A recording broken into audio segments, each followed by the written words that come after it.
उनके लिए नई नई संभावनाएं बन रही है, नए अवसर बन रहे हैं। स्पेस का सेक्टर हो, मैपिंग का सेक्टर हो, भारत ने अपने युवाओं के लिए इन सेक्टर्स को पूरी तरह खोल दिया है। हमारी सरकार ने स्टार्टअप इकोसिस्टम को जो इंसेंटिव दिए हैं, जो प्रोत्साहन दिया है, वो अभूतपूर्व है। और इसी का कमाल है कि इतने कम वर्षों में भारत दुनिया का तीसरा सबसे बड़ा स्टार्टअप इकोसिस्टम बन गया है। अब आज के इस आयोजन के बाद सेमीकंडक्टर सेक्टर में भी हमारे स्टार्टअप के लिए नए मौके बनने जा रहे हैं। मुझे विश्वास है कि नई शुरुआत हमारी युवा पीढ़ी को एडवांस टेक्नोलॉजी जॉब से जुड़ने की नई अपॉर्चुनिटी देगी। साथियों, आपको याद होगा, लाल किले से मैंने कहा था, यही समय है, सही समय है। जब हम इस भावना के साथ नीतियां बनाते हैं, निर्णय लेते हैं, तो नतीजे भी मिलते हैं। भारत अब पुरानी सोच और पुरानी अप्रोच ये छोड़ चुका है, बहुत आगे निकल गया है। भारत अब तेज गति से निर्णय ले रहा है, नीतियां बना रहा है। हम पहले ही सेमीकंडक्टर मैन्युफैक्चरिंग में कई दशक खो चुके हैं, लेकिन अब हमें एक पल भी गंवाना नहीं है और अब ऐसा नहीं होगा। भारत ने सबसे पहले 60 के दशक में सेमीकंडक्टर मैन्युफैक्चरिंग का सपना देखा था, इस बारे में सोचा था। लेकिन इस सपने के बाद भी, इस सोच के बाद भी तब की सरकारें उन अवसरों का लाभ नहीं ले पाई।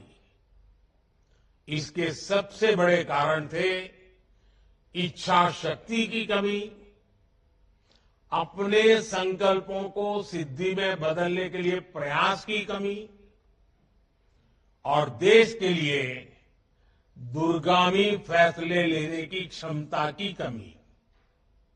इस वजह से वर्षों तक भारत का सेमीकंडक्टर बनाने का सपना बस सपना ही रह गया। उन दशकों में जो लोग सरकार में रहे, वो भी सोचते थे कि अरे जल्दी क्या है, समय आएगा तब हो जाएगा। सरकारों को लगता था कि ये तो भविष्य की जरूरत है, इसका समर्थन अभी क्यों करना। वो लोग देश की प्रायोरिटीज को भी बैलेंस नहीं कर पाए, देश के सामर्थ्य को भी समझ नहीं पाए।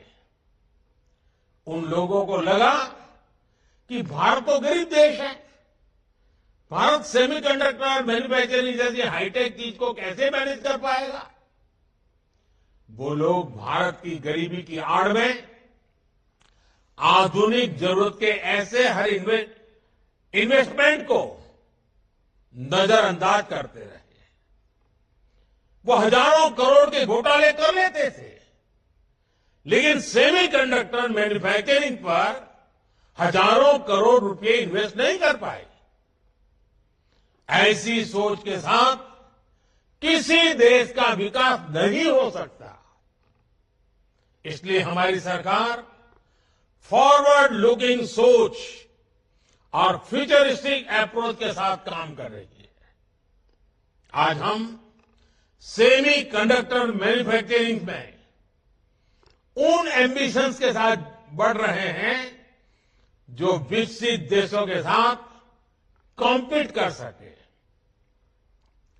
हमारे देश की सारी प्राथमिकताओं का भी ध्यान रखा है।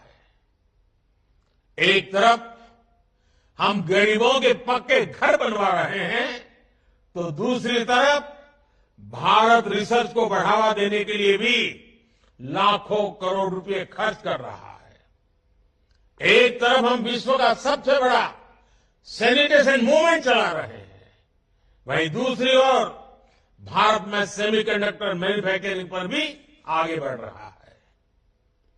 हम एक तरफ देश में तेजी से गरीबी कम कर रहे हैं और दूसरी तरफ भारत में आधुनिक इंफ्रास्ट्रक्चर का भी निर्माण कर रहे हैं। देश को आत्मनिर्भर भी बना रहे हैं। सिर्फ 2024 में ही अब तक 12 लाख करोड़ रुपए से ज्यादा की योजनाओं का शिलान्यास और लोकार्पण कर चुका है।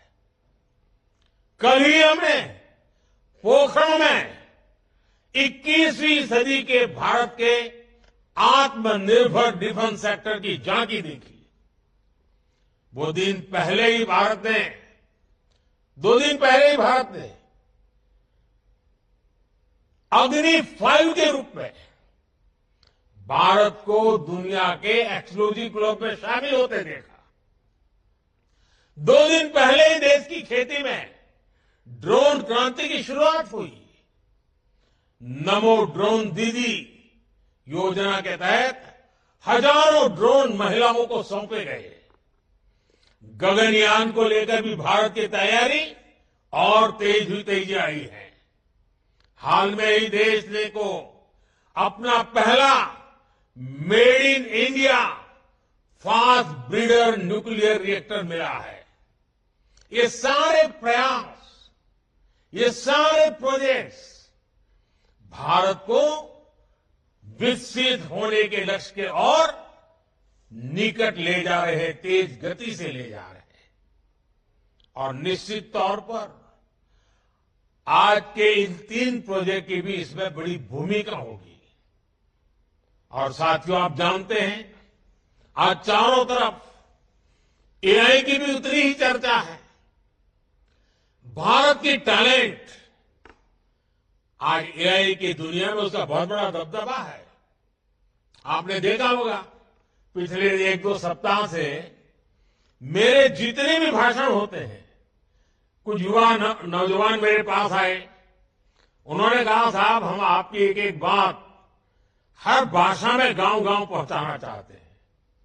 उन्होंने एआई टूल का उपयोग किया और आज मेरा हर भाषण आप अपनी अपनी भाषा में कुछ ही समय के बाद सुनना शुरू कर दोगे। यानी किसी को तमिल सुनना है, किसी को पंजाबी सुनना है, किसी को बंगाली सुनना है, किसी को असमिया, उड़िया, जो भी सुनना है। ये एआई का कमाल ये मेरे देश के नौजवान कर रहे हैं और मैं तो ऐसी नौजवान टीम का आभारी हूं कि उन्होंने मेरे लिए इतना बढ़िया एआई के जनरेटेड मेरी स्पीचेस को, मेरे भाषणों को हिंदुस्तान की सभी भाषाओं में इंटरप्रिटेशन के साथ पहुंचाने का जो प्रयास किया है, मेरे लिए बड़ा आनंद का, खुशी का विषय बना है। और देखते ही देखते सभी लैंग्वेजेस में भी हमारी बात एआई के माध्यम से पहुंचेगी।